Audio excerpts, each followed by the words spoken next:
pa akong ano. Ha?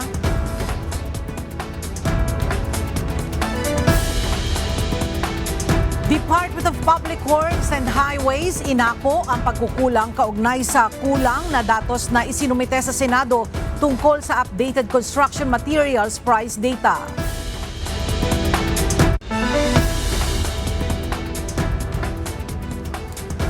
Mga bagong pasilidad sa NAIA Terminal 3 in-inspeksyon ni Pangulong Ferdinand Marcos Jr. Philippine National Police nagsasagawa na ng validation sa impormasyon na umunay nagsanay sa IC sa Pilipinas, ang shooter sa Bondi Shooters. Mga otoridad nagbabala laban sa pagbili ng mga paputok online. At Nations Girl Group na Bini at iba pang artist tampok sa Wish Roadshow kagabi.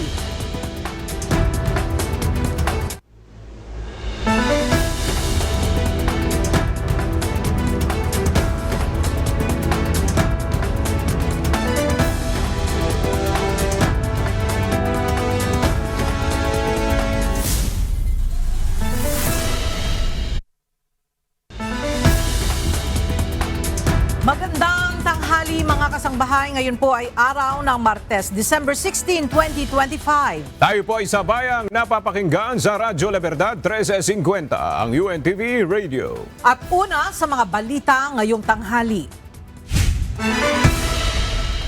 Kumpiyansa si Senate Finance Committee Chair Sherwin Gatchalian na mararatipika ang panukalang 2026 national budget. Inahayag din ng senador na marami silang nakikitang overstated request mula sa mga ahensya. Narito ang report ni Asher Cadapan Jr. Plano ni Senate Finance Committee Chairperson Sherwin Gatchalian na makipag-ugnayan sa Department of Public Works and Highways o DPWH. Kaugnay ito sa hiling ng ahensya na ibalik ang 45 billion pesos na natapya sa kanilang panukalang budget dahil sa overpriced projects.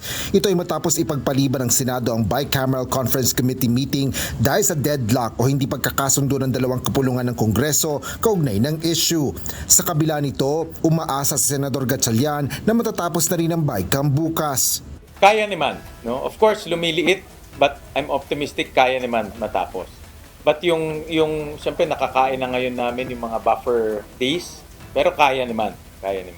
Bukod sa DPWH, ilang programa ang napagkasundoan na rin ng Kamara at Senado sa Bicam na dagdagan. Kabilang dito ang karagdagan 23 billion pesos mula sa naaprubahan ng Senado para sa Medical Assistance for Indigent and Financially Incapacitated Patients o MAIFIP sa ilalim ng Department of Health. Habang nasa 35 billion pesos naman ang dagdag sa Farm to Market Road projects sa ilalim ng Department of Agriculture. Inilahad naman ni Senador Gatchalian kung saan maaaring kunin ang mga pondong ito mula sa limitadong pondo na nakalaan para sa 2026 budget. Kahit nag-approve na on third reading, ina-analyze pa rin namin yung budget. No? Marami kaming nakikitang mga overstated kasi mga ahensya pag nagbigay ng request, hihingi sila ng malaking amount pero ang kailangan pala nila maliit na amount lang. No? So marami silang mga overstated request na pinag-aaralan din namin. So marami kaming nakikita along the way na pwede pang bawasan o ilipat sa ibang mga importanteng mga project. Asher Cadapan Jr., UNTV News and Rescue. Diyos ang aming sandigan, serbisyo publiko ang aming pinahahalagahan. Hindi mutual decision ang pagpapaliban ng Senado sa Bicameral Conference Committee o BICAM para sa 2026 national budget. Ayon kay House Committee on Appropriations Chairperson Nueva Ecija 1st District Representative Micaela Swansing. Sa kabila ng insidente, kumpiyansa ang kongresistang hindi ito magreresulta ng isang reenacted budget. Ang detalye sa ulat ni Rosalie Coos. Nagtungo pa rin sa Philippine International Convention Center o PICC ang mga miyembro ng House Contingent para sa pagpapatuloy sana ng pagpupulong ng Bicameral Conference Committee o BICAM sa 2026 national budget. Ito ay kahit inanunsyo na ni Senate Committee on Finance Chairperson Sherwin Gatchalian na ipinagpaliban muna ng Senado ang BICAM araw ng Lunes, December 15 upang pag-usapan ang pakiusap ng Department of Public Works and Highways o DPWH na ibalik ang 45 billion pesos na halaga ng ibinawas ng Senado sa 2026 agency budget sa pangambang maapektuhan ng implementasyon ng mga programang pang-infrastruktura sa iba't ibang parte ng bansa. Ayon kay House Appropriations Panel Chairperson, Nueva Ecija 1st District Representative Micaela Swansing, hindi mutual decision ang BICAM meeting postponement. Sa gitna ito ng hinahabol na timeline ng dalawang kapulungan para sa BICAM report. So I don't want to say na I feel slighted. I just want to once again, express to our Senate counterparts that we are here. Our disposition is to move forward with the conversations. Yun lang po. Ideally, it would have been something that would have been a collective decision, a mutual decision on the part of each leadership. Sana po on the part of the Senate President, the Majority Leader, and the Minority Leader, and of the Chairperson of Finance on one side, tapos sa amin po Speaker Majo Maino, and myself on the part of the House. So ideally, sana po naging mutual decision siya. Giit pa nito, mas mainam kung isinama ang House contingent sa pakikipag-usap sa DPWH. At ang BICAM nila ang pinakamainam na venue para resolbahin ang disagreeing provisions sa 2026 General Appropriations Bill. Dahil meron po kasi tayong timeline na gusto pong sundin. Kaya ito po sana yung kagustuhan natin na magpatuloy yung mga usapan patungkol po sa lahat ng mga items sa budget. Marami pa pong mga ahensya na tatalakayin. We all believe that we should continue the discussions. We can do the consultations with Secretary Vince and DPWH while we're proceeding with the BICAM. Sa kabila nito, kumpiyansa si Congresswoman Swansing na hindi mauuwi sa reenacted budget ang insidente. Hindi rin niya itinuturing na deadlock ang BICAM meeting postponement. I always say that as much as possible, we want to make sure we don't have a reenacted budget. So we will work doubly hard between now and December 22, the initial. If need be, we may need to push a little bit, but the goal is for it not to cross into the next calendar year. Ayaw po natin ng reenacted budget. Sa kabila ng paghihintay ng kulang 2 oras ng House contingent para sa BICAM, hindi naman dumating sa PICC ang kanilang Senate counterpart. Si House Assistant Majority Leader at Negros Occidental 3rd District Representative Javi Benitez, iginiit ding nauubos na ang oras at hindi kakayaning magkaroon ng isang reenacted budget. Hindi rin anya dapat i-hostage ang national budget kung saan nakapaloob ang pinakamalaking alokasyon para sa sektor ng edukasyon sa kasaysayan ng bansa. Dagdag pa nito, hindi mareresolba ng pagiging absent ang anumang bagay. Kabilang si Congressman Benitez sa 11-member House contingent para sa BICAM. Rosa Licoz, UNTV News and Rescue. Diyos ang aming sandigan, serbisyo publiko ang aming pinahahalagahan. Suportado ng Malacanang ang panawagan na ibalik ang natapyas sa panukalang pondo ng Department of Public Works and Highways o DPWH para sa susunod na taon. Sa press briefing na Malacanang kahapon, sinabi ni Palace Press Officer Undersecretary Claire Castro na alam ni Pangulong Ferdinand Marcos Jr. ang apela ni DPWH Secretary Vince Dizon na maibalik ang nasa 45 billion pesos na ibinawas sa panukalang pondo. Layo ng pondo na maituloy ang mga infrastructure projects ng gobyerno. Ayon kay Yusek Castro, kung hindi anya maibabalik ang alokasyon ng pondo ay hindi maipatutupad ang nasa halos 10,000 mga proyekto ng DPWH. Humingi ng dispensa ang Department of Public Works and Highways sa umano'y insufficient o kulang na datos na isinumite nila sa Senate Committee on Finance kaugnay ng updated Construction Materials Price Data o CMPD. Sa ipinadalang sulat ng kagawaran kay Committee Chairperson Senator Sherwin Gatchalian, inako ng DPWH ang kanilang pagkukulang sa pagtukoy ng tamang pondo para sa halos 10,000 proyekto. Bunsod nito, nagsumiti sila ng mga karagdagang project-based data na akma sa hiling nilang ibalik ang binawas na pondo.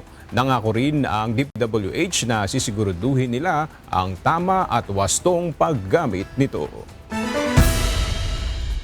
Pinag-aaralan umanong alisin ang guarantee letter sa mga senador sa pamamahagi ng medical assistance for indigent and financially incapacitated patients o MyFIP program ng Department of Health.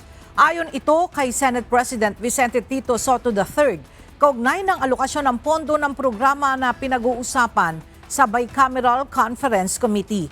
Nais-anya ng mga senador na idiretso na sa Department of Health at PhilHealth ang pondo na ginagamit sa mga guarantee letter. Noong weekend, inaprobahan ng BICAM ang pagtataas ng budget ng MyFIP program sa 51 billion pesos para sa 2026 national budget. Hindi namin iaalaw magkakaroon. Maig per barrel, medical assistance yun, diretso. Hanggat maaaring alisin namin yung GLGL. Diretso na sa DOH at diretso na PhilHealth yung funding. Tinalakay kahapon, December 15, sa pagdinig ng Independent Commission for Infrastructure o ICI ang proseso ng pagsasapinal ng taunang national budget. Dito, kinuwestiyon ng ICI ang Department of Budget and Management kaugnay ng mga pagbabago sa ipinanukalang pondo para sa mga proyekto. Ang detalye sa report ni Jed Neresina.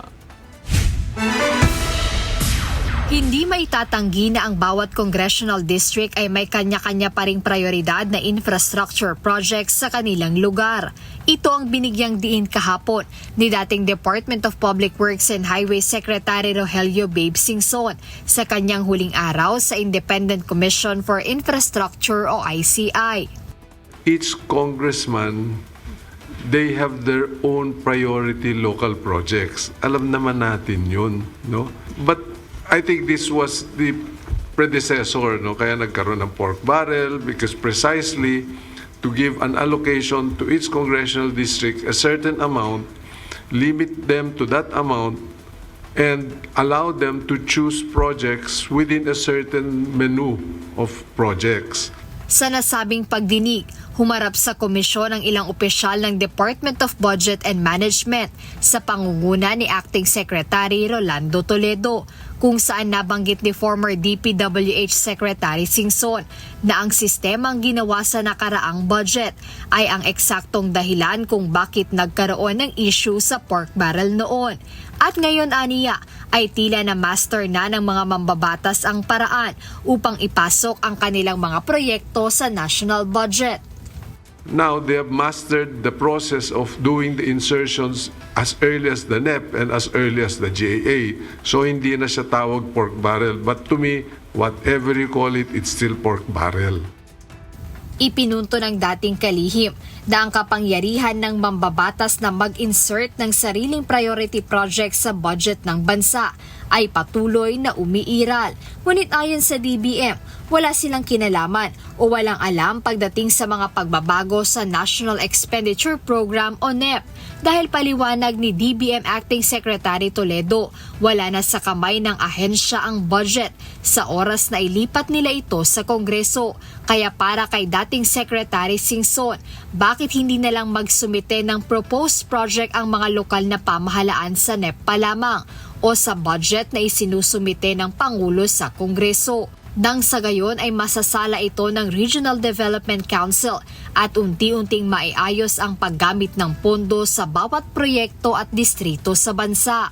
Jed Neresina, UNTV News and Rescue. Diyos ang aming sandigan, serbisyo publiko ang aming pinahahalagahan.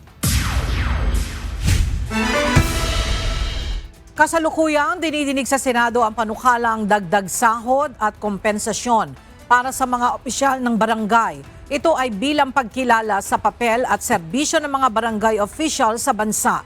Mula sa Senado, narito ang report ni Asher Cadapan Jr. live.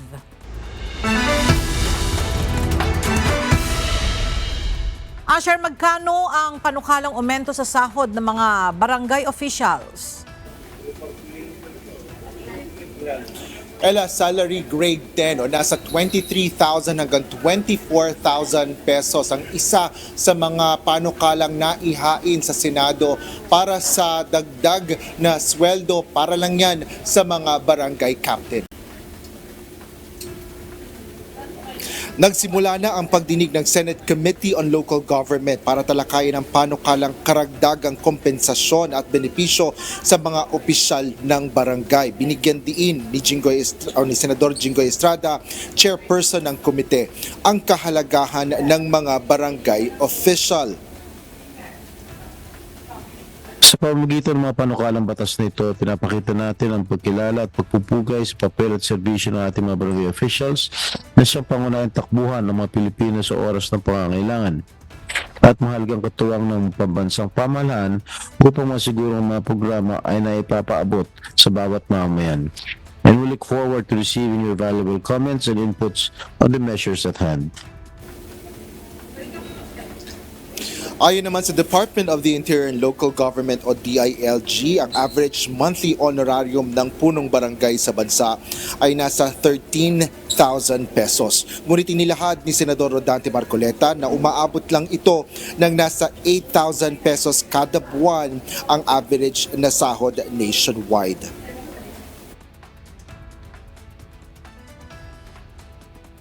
₱8,000, Mr. Chair, is the salary of our kasambahay in Manila. Totoo po ito. So parang kasambahay na lamang po. Ang responsibility ng barangay captain, Mr. Chair, 24/7. Tama? Overwork, underpaid, sabi nila.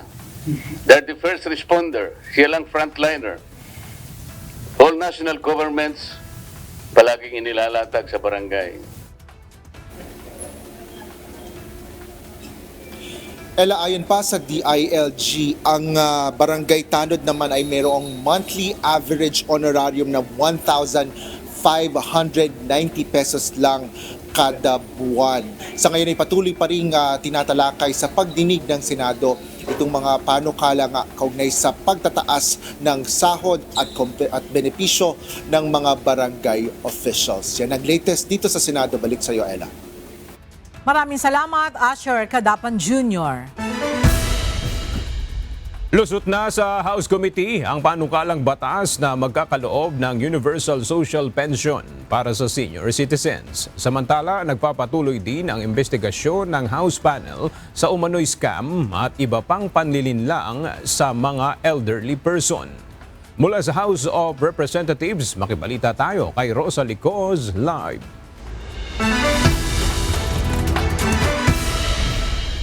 Rosalie, ano yung detalye sa panukalang batas na ito?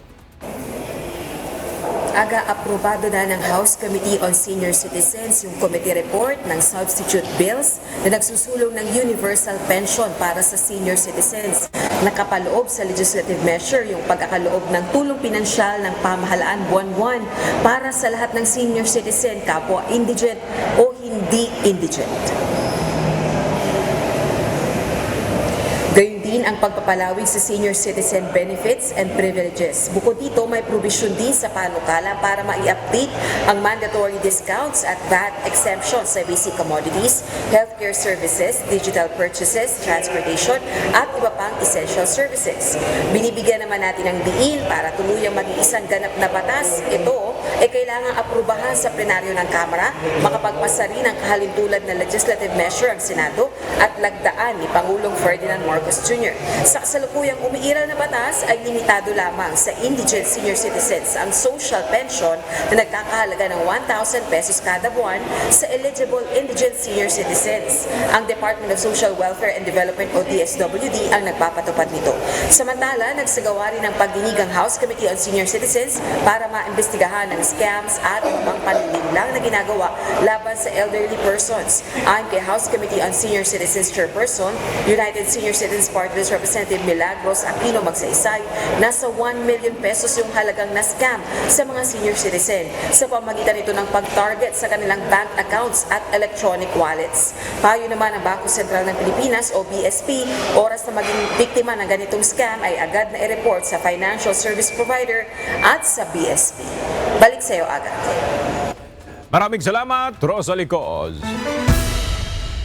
Binisita ni Pangulong Ferdinand Marcos Jr. ang Ninoy Aquino International Airport Terminal 3 kaninang umaga. Pinangunahan ng Pangulo ang pagsalubong sa mga overseas Filipino workers at ininspeksyon ang mga bagong pasilidad ng paliparan. Mula sa NAIA Terminal 3 sa may Pasay City, may report si Nel Maribuhok live. Nel, ano-ano na ba ang mga bagong pasilidad dyan sa NAIA Terminal 3? Yes, ngayong araw in-inspeksyon ni Pangulong Ferdinand Marcos Jr. ang mga bagong pasilidad ng Ninoy Aquino International Airport Terminal 3. Kabilang rito ang bagong immigration e-gates. 78 na biometric immigration e-gates ang dineploy sa terminal na makatutulong upang mapabilis ang usad ng pila sa immigration clearance. 2 food halls rin ang bubuksan, ang tinatawag na tambayan at mezzanine food halls na magpapalaki sa dining capacity ng terminal. Tampok sa tambayan ang mga pagkain Pinoy at mga lokal na produkto mula sa iba't ibang sulok ng Pilipinas. Aabot sa 2,600 na pasahero ang kayang maserbisyuhan ng mga bagong food hall. Ilulunsad rin sa Terminal 3 ang Dignitaries Lounge na magbibigay ng serbisyo sa mga mahalagang bisita tulad ng mga lider ng ibang bansa. May itinayo na rin dito na medical tourism concierge para sa medical tourism patients. Inanunsyo naman ng Pangulo na ilalabas na ng Bureau of Customs simula ngayong araw ang mga natenggang balikbayan boxes na umabot na sa 130,000. Yan muna ang ating update. Balik sa iyo, Ella. Maraming salamat, Nel Maribuhok. Manatili po kayong nakatutok sa UNTV. Magbabalik ang C-News. Nagbabalik ang C-News. Iniutos ni Pangulong Ferdinand Marcos Jr. sa Philippine Coast Guard na iprioridad ang kaligtasan ng mga mangingisda. Bukod sa deployment ng barko ng Pilipinas sa mga kritikal na lugar sa West Philippine Sea. Ito ang inihayag ng palasyo kasunod ng panibagong harassment ng Chinese vessels sa WPS kung saan ginamitan ng water cannon ang mga mangingisdang Pilipino. Unang-una po nasabi na po ng DFA na kinokondem po natin ang nasabing insidente at nakausap po mismo natin si Commodore Tariela at ang pinagbilin po at ang direktiba ng Pangulo ay unahin ang kaligtasan ng ating mga kababayan, ang mga mangingisda na minsan ay nanganganib ang kanilang buhay at pinag-utos din po na magkaroon ng deployment sa mga strategic location para mabantayan at mabigyan proteksyon ang ating mga mangingisda. At sinusuportahan po ng Pangulo ang pagbili ng mga Coast Guard vessels para mas marami po na makapagbantay din po sa ating interes at interes ng ating mga kababayan. At ito po ang panahon upang ang bawat Pilipino ay magkaisa, iangat ang interes ng bansa natin, iangat ang interes ng kapwa Pilipino natin. Nagsagawa ng kilos protesta ang iba't ibang grupo sa harap ng Chinese Embassy sa Makati City upang kondenahin ang pag-water cannon sa mga mangingisdang Pilipino sa Sabina Shoal noong nakaraang linggo. Ang detalya hatid ni Ryan Lacanlale live.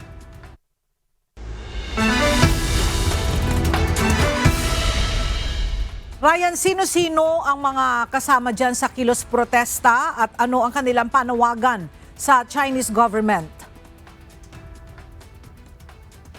Ela, mga estudyante, mga magulang, pero ang karamihan sa mga sumama sa kilos protesta, may mga kaanak na mga mangingisda. Panawagan nila sa China, itigil ang panggigipit sa mga Pilipinong mangingisda. Nagmarcha papunta sa Chinese Embassy sa Makati City ang iba't ibang grupo sa pangunguna ng Filipino Do Not Yield Movement, ALAB, Alyansa Bantay Kapayapaan at Demokrasya.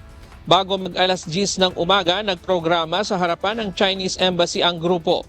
Nag-die-in sila na sumisimboliko sa mga mamamatay na Pilipino dahil sa panggigipit sa mga ordinaryong mangingisda ng mga Chinese Coast Guard. Sinira at sinunog din nila ang effigy ng barko ng Chinese Coast Guard.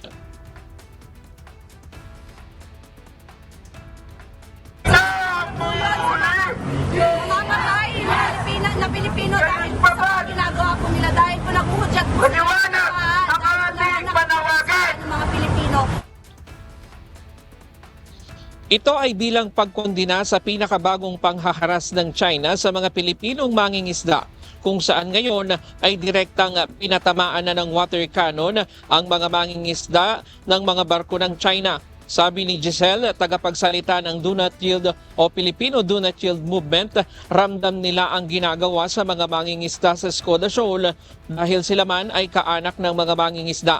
Panawagan nila sa China sundin ang 2016 Arbitral Accord kung saan pinawalang visa ang 9-dash line na batayan ng China sa pag-angkin sa buong South China Sea kasama na ang West Philippine Sea at itigil na rin ng China ang panggugulo sa Pilipinas. Tumagal lamang ng 20 minuto ang kanilang programa at nagmarcha na sila paalis at tiniyak din ng grupo kanina bago sila umalis doon sa tanggapan ng Chinese Embassy na wala silang iniwan doon sa mga kalat nila doon sa tanggapan. Yan muna ang latest mula dito sa Makati City. Balik sa iyo, Ella. Maraming salamat, Ryan Lacanlale. Binabalidate na ng Philippine National Police ang impormasyon na nagsanay sa ISIS training hotspot sa Pilipinas ang namaril sa Bondi Beach sa Sydney, Australia. Tiniyak naman ng PNP na handa sila sa anumang insidente matapos ang pamamaril ng suspect kung saan 15 ang namatay. Mula sa Camp Crame, may report si Lea Ilagan live.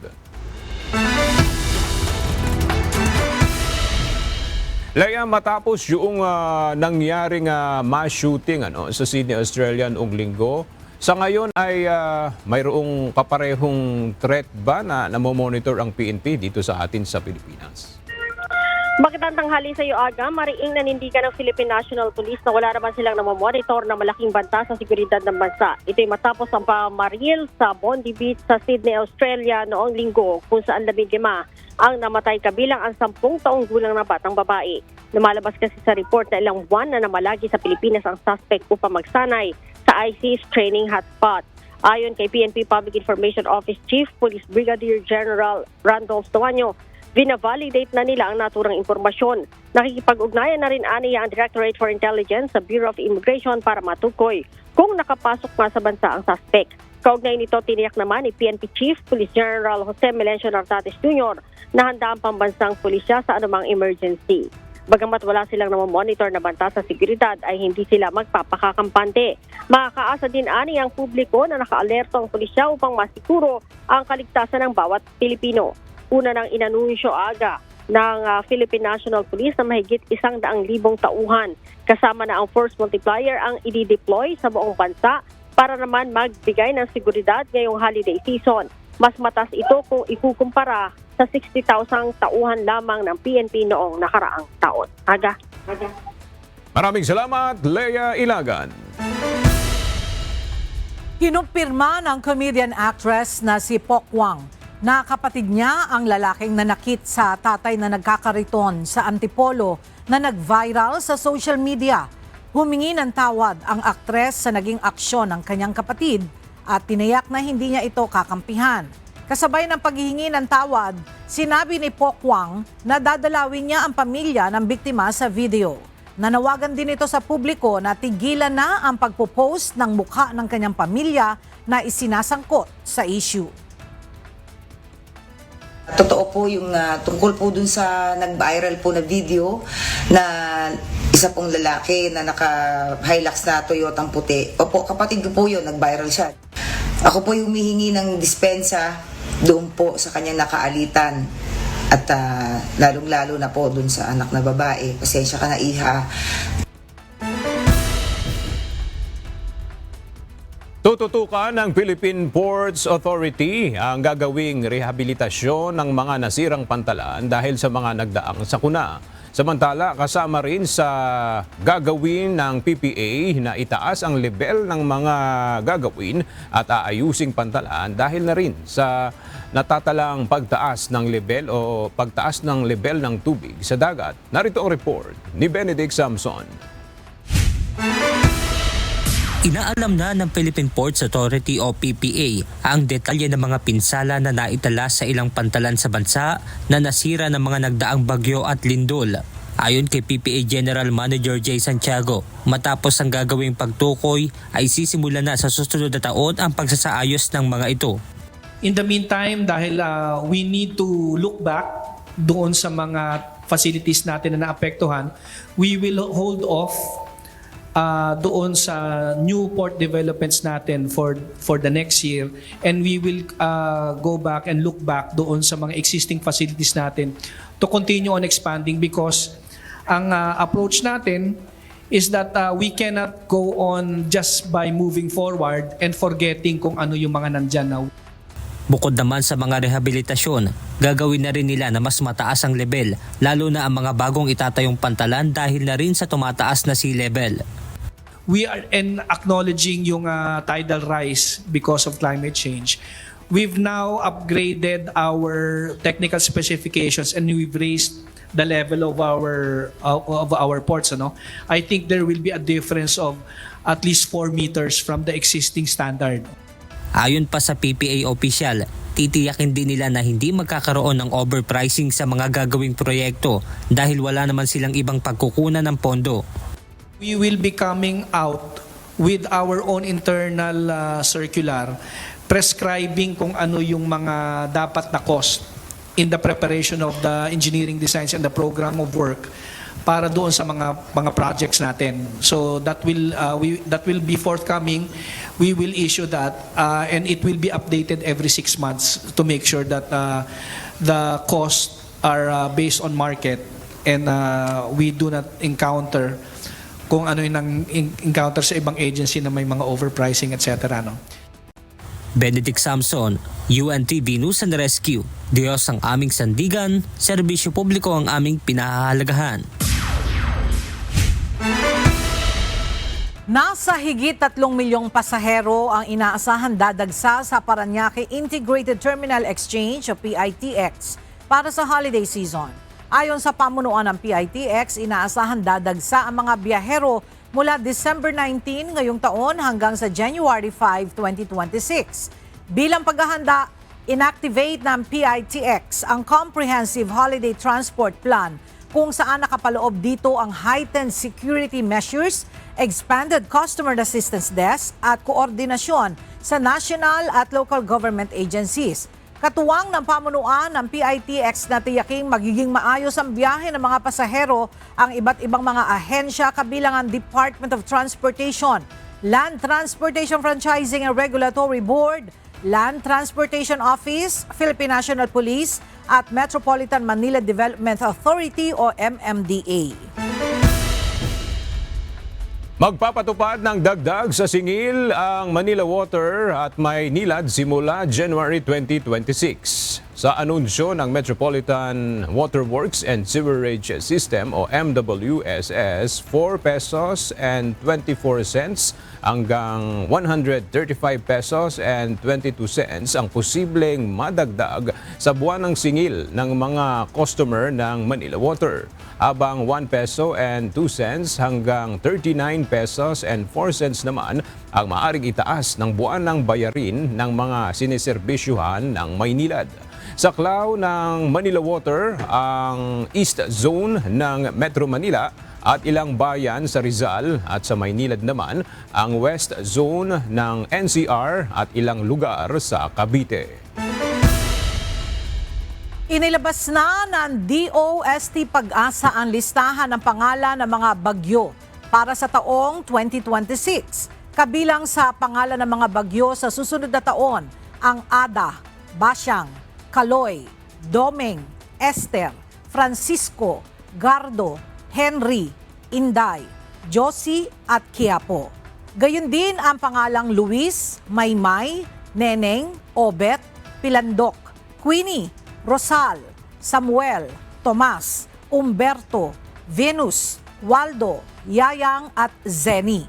Sa ngayon ay mayroon ng 23 bagyo ang pumasok sa bansa para sa taong 2025.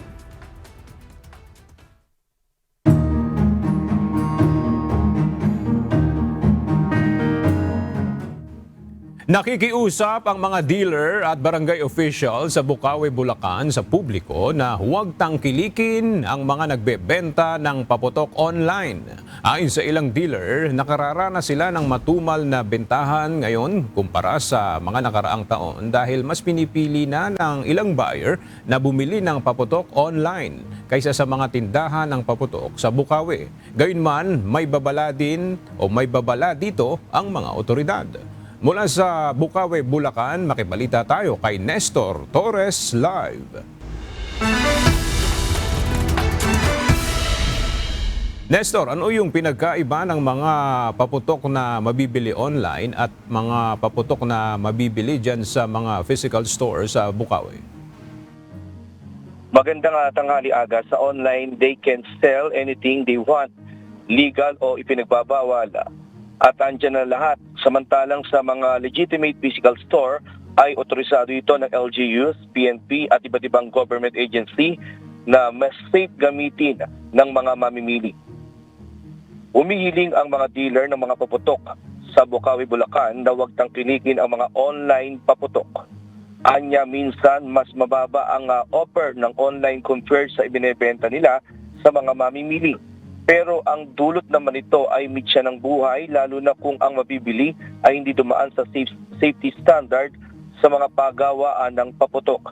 Ayon kay Pasita Parolan, nangangamba ang mga dealer ngayon ng paputok sa Bukawi, Bulacan na humina ang kita nila sa pagtitinda ng paputok dahil nga sa mga online selling. Anya, dapat ay hulihin ang mga nagtitinda online. Ayon naman kay Kapitan Marianito Toto Reyes ng Barangay Turok, Bukawi, nakaalerto sila sa kanilang barangay para mahuli ang mga nagtitinda online, pati ang mga nagtitinda ng illegal na pinagbabawal na paputok sa lugar ng Bukawi, partikular doon sa bentahan ng paputok dyan nga sa Barangay Turok. Payo nila sa mga bumibili ay bumili sa mga lehitimong tindahan ng mga dealer ng paputok na may permit mula sa PNP at DTI pati na itong mga LGUs. Samantala, paalala ng Philippine Pyrotechnic Manufacturers and Dealers Association of PPMDAI na hindi porke legal store ay magtitiwala ng mga mamimili dahil huhulihin din ang mga legal na mga dealer na nagtitinda sakaling sila ay mapatunayang nagtitinda ng illegal products. Kabilang na nga itong mga plapla at itong mga piccolo at iba pang mga pinagbabawal na paputok na hindi naman lisensyado ng PNP. At yan muna ang ating latest live mula dito sa Bulacan. Balik sa iyo, Aga. Maraming salamat, Nestor Torres.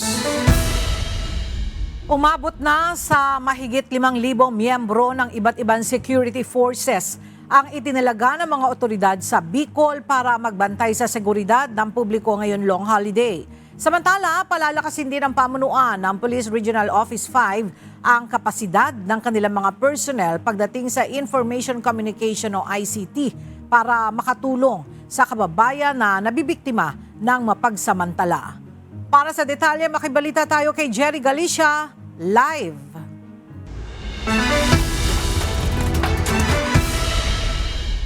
Jerry, bakit kailangan palakasin ang ICT ng pamunuan ng Pro5 at anong mga security forces na ang magbabantay dyan sa long holiday? Yes, Ella, sa ilalim sa pagsasanay sa Information Communication and Technology o ICT, ang mga tao ng PNP Bicol o ng Police Regional Office 5 o PRO5 upang mapalakas ang kakayahan sa makabagong teknolohiya ng PNP Bicol para na rin sa kaligtasan ng ating mga kababayang Bicolano. At ayon naman sa pamuno ng PRO5, kasama ang Armed Forces of the Philippines, Philippine Coast Guard at Bureau of Fire Protection na magbibigay ng seguridad para nga dito sa paparating na mahabang bakasyon dito sa Bicol. Dahil sa pagdami ng online scam at pag-undada ng teknolohiya, palalakasin ng Police Regional Office of PRO5 ang kakayahan ng kanilang mga tauhan sa ICT sa Kapikulan. Ayon kay PRO5 Acting Regional Director Police Brigadier General Erosito Miranda, sa papasok na cyber policing ang pagtugon ng pulisya sa mga krimen lalo na sa social media. Dahil dito sa ilalim sa pagkasanay ang mga tao ng PNP Bicol upang magkaroon ng sapat na kaalaman sa makabagong teknolohiya. Pag-iingin po natin ang pagka-training ng mga kapulisan at pagbuo ng cyber patrol and tracker team sa buong region Bicol upang mas higit po maproteksyonan natin ang ating mga kababayan. Samantala, kaugnay ng paparating na long holiday, aabot sa 5,915 na mga tauhan mula sa iba't ibang security forces ang ide-deploy upang magbantay sa seguridad at katahimikan sa buong Rayon 5. Sa bilang na ito, 4,501 ay mula sa Police Regional Office of PRO 5, 506 naman mula sa augmentation team ng Armed Forces of the Philippines, Bureau of Fire Protection at Philippine Coast Guard. Samantala, 908 personnel ang magmumula naman sa iba't ibang auxiliary group bilang bahagi ng whole of government approach sa pagkapanatili ng kaayusan at kapayapaan. Muli naman nagpaalala ang PNP Bicol sa publiko na maging mapagmatsyag at responsable at ipagbigay alam agad sa mga otoridad ang anumang kahinahinahang gawain upang masiguro ang mapayapang bakasyon ngayong long holiday. Ngayong araw, December 16, ay nagsimula ng i-deploy yung 5,915 na mga tauhan ng Police Regional Office 5 at maging ang mga augmentation team mula sa ibang security forces dito sa Kapikulan para sa paparating na mahabang bakasyon. Nabalita mula sa Bicol, balik sa iyo, Ella. Maraming salamat, Jerry Galicia. Iniyak ng Department of Agriculture Cordillera na may sapat na supply ng mga gulay ang rehiyon para sa paparating na holiday season. Ito ay sa kabila ng mga naranasang nakaraang bagyo sa rehiyon. Ang detalye ay hatid sa atin ni Grace Doctolero live. Grace, paano tiniyak ng DA Cordillera na hindi kukulangin yung supply ng gulay sa holiday season? Yes, Aga, ayon sa DA Cordillera, mabilis na nakabangon ang mga magsasaka matapos ang bagyo dahil agad silang nagtanim muli. Kaya naman may mga ani na ngayon at wala rin umanong kakulangan sa supply. Pinawi ng DA Cordillera Regional Executive Director Jeneline Dawayan ang pangamba ng publiko na baka magkaroon ng problema sa supply ng gulay ngayong holiday season matapos makaranas ang bansa ng sunod-sunod na bagyo ngayong taon. Kasi syempre, marami nang nagtanim after ng bagyo. So, wala man tayong reported na kakulangan. But of course, maybe the challenge would be the usual issues on traffic, mga ganyan. But the AMAD is strengthening yung food lane certifications. Aminado ang ahensya na isa sa mga hamon ang biyahe ng mga truck na nagdadala ng gulay. Kaya pinapalakas nila ang food lane certification para makagamit ng priority lanes ang mga truck at maiwasan ang traffic. Matapos ang bagyo, tumaas man ang presyo ng ilang gulay, sinabi ng DA na stable na ngayon ang presyo sa merkado. But usual ang trend natin ay about February, March medyo bumababa yung presyo. So and ina-expect natin yan kasi pagka umulan at bumagyo, after that lahat ng mga farmers sabay-sabay na nagtatanim. So yun ang isang pag madami ang supply, syempre it will affect yung prices. Dagdag pa ni Dawayan, inaasahan na rin mailalabas sa malapit na panahon ang Quick Response Funds para sa mga nasirang tanim na magagamit sa unang bahagi ng 2026. Handang tumulong ang DA Cordillera sa mga magsasakang kailangan ng truck para sa pagdala ng kanilang mga produkto papunta sa merkado. Yan mo ng balita mula dito sa Baguio City. Balik sa iyo, Aga. Maraming salamat, Grace Doctolero.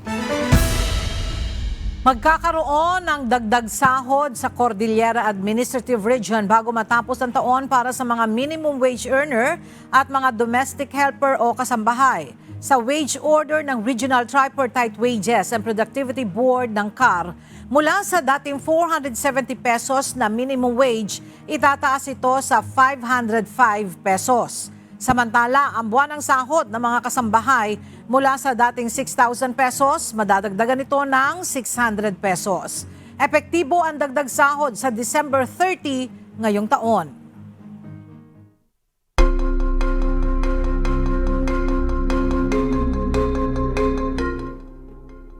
Pangungunahan ni Malaysian Prime Minister Anwar Ibrahim ang mga hakbang para mapahupa ang tensyon sa pinagtatalunang border ng Thailand at Cambodia. Dahil sa sitwasyon, ipinagpaliban sa December 22 ang ASEAN Foreign Ministers Meeting na orihinal na nakatakda sana ngayong araw, December 16. Patuloy umanong nakikipag-ugnayan ang Malaysia sa dalawang bansa at nananawagan ng agarang tigil putukan habang nagpapatuloy ang negosasyon. Iminungkahi rin ni Anwar ang pag-deploy ng ASEAN Observer Team upang bantayan ang ceasefire at tiyaking nasusunod ito ng magkabilang panig. Formal nang ituturing sa Amerika ang fentanyl bilang weapon of mass destruction. Ito ay matapos lagdaan ni US President Donald Trump ang isang executive order para maklasipika ito bilang kahalintulad ng nuclear at chemical weapons. Ayon kay Trump, mas marami umanong nasisirang buhay ang fentanyl kaysa sa mga bomba bilang bahagi ng pinaigting ng kampanya ng kanyang administrasyon laban sa mga drug cartel sa Latin America. Gayunman, taliwas ito sa datos ng US Centers for Disease Control and Prevention na nagsasabing nasa humigit kumulang 80,000 overdose deaths noong 2024, kung saan 48,000 ay may kinalaman sa synthetic opioids gaya ng fentanyl. Today, I'm taking one more step to protect Americans from the scourge of deadly fentanyl flooding into our country. With this historic executive order I will sign today, we're formally classifying fentanyl as a weapon of mass destruction.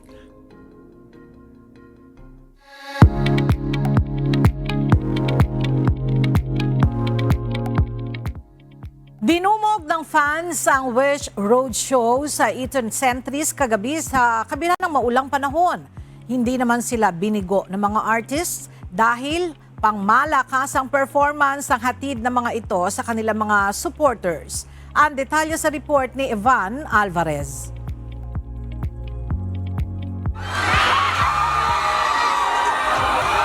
Nagmistulang concert ang ginanap na Wish Roadshow sa Eton Centris, Quezon City kagabi.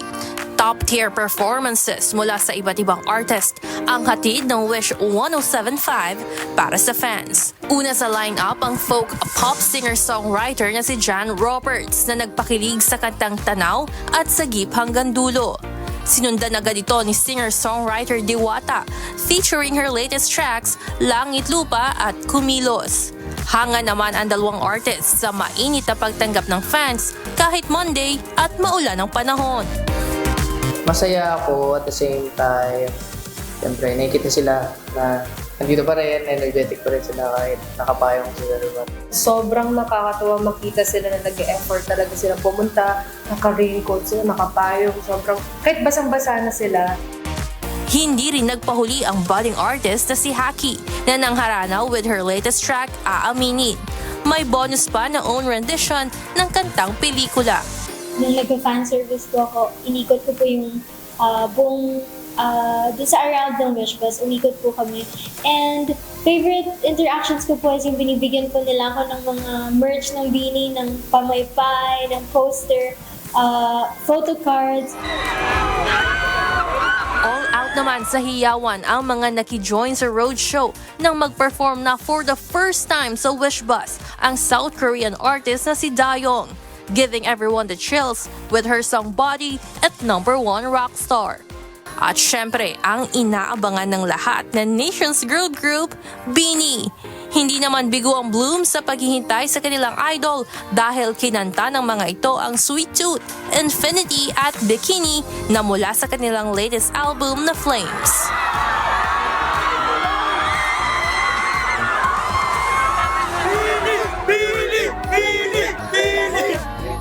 Para sa fans, big opportunity ang Wish Roadshow para ilapit sa kanila ang kanilang mga hinahangaang performers nang walang bayad at less hassle. Ito po kasi free po. Yung iba po kasing event may mga bayad po. Sobrang po kasi budget friendly po nung ito po kaysa sa concert po. Siyempre po yung iba po walang budget, mga students din po. Isang malaking opportunity po na makita po sila. And thank you po sa pag-organize ng event na to.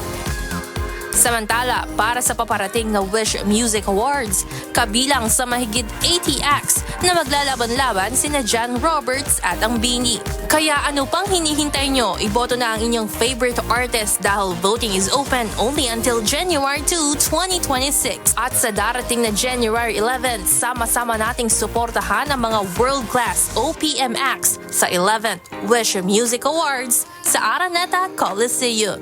See you there, Wishers! Evan Alvarez, UNTV News and Rescue. Diyos ang aming sandigan, serbisyo publiko ang aming pinahahalagahan.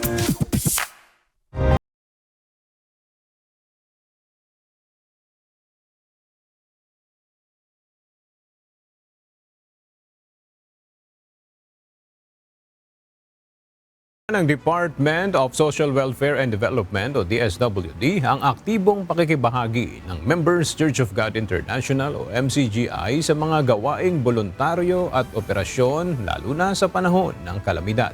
Narito ang report ni Mia Alonzo.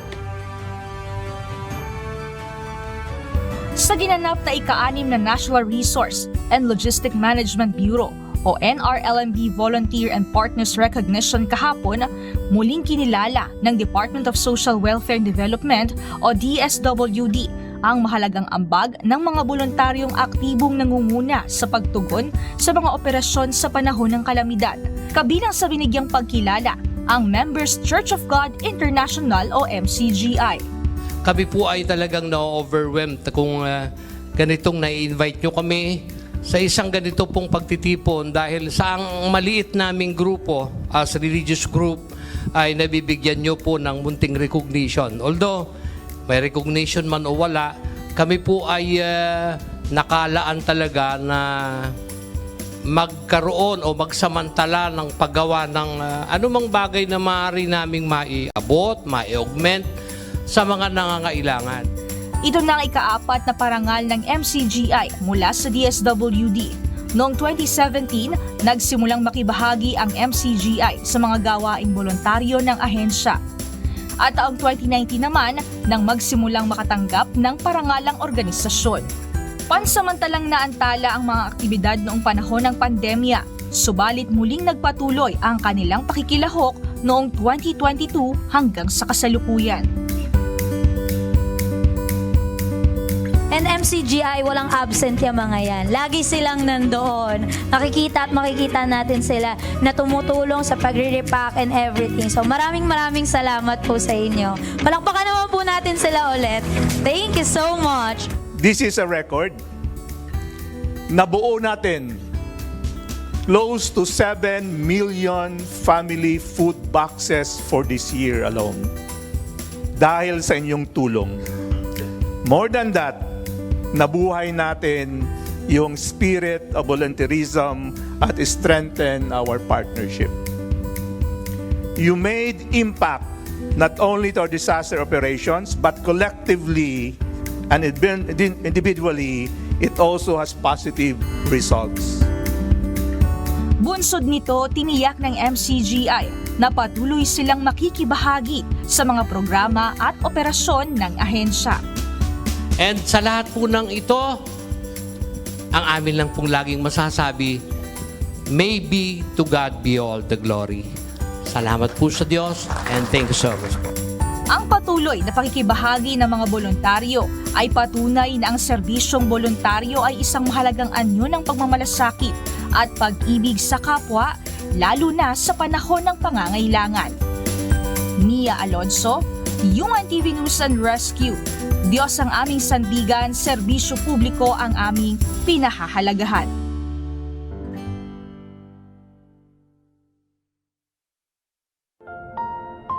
At sa ating pong iiwang mga salita ng Diyos na ating sandigan mula sa aklat ng unang Timoteo, Kapitulo 2, versikulo 4, na nagsasabi, na siyang may ibig na ang lahat ng mga tao'y mga ligtas at mga kaalam ng katotohanan.